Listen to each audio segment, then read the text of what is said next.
Sveiki! Šiandien noriu parodyti, kuo išsiskiria Penosil Fast Foam 123 itin greitai stingstančios putos skirtos profesionalams. Kas daro jas ypatingomis? Visų pirma, greitis. Paviršius sustingsta vos per kelias minutes, o pjauti galima maždaug po 15 minučių. Jau po 2 valandų galime klijuoti langų sandarinimo juostas ir daryti apdailą. Tai reiškia, darbus galima atlikti daug greičiau. Kitas privalumas – didesnė išeiga ir užpildymas. Su vienu balionėliu galima užsandarinti daugiau langų ir durų.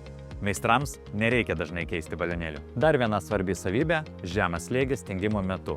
Putų struktūra išliekama stabili ir tanki, todėl nedeformuojami rėmai ir užtikrinamas tikslus sandarinimas. Atkreipkite dėmesį, kad temperatūra naudojimo metu turi būti nuo +5 laipsnių šilumos. Naudojamas paprastas. Paviršiai turi būti švarūs, šiek tiek sudrėkinti. Supurtykite balionėlį mažiausiai 20 kartų. Pritvirtinkite pistoletą. Sudrėkinę paviršius, purkškite putas.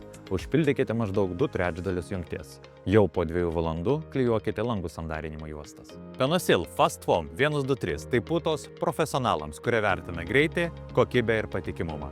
Penosil Fast Foam 123 ieškokite visose statybinių medžiagų parduotuvėse.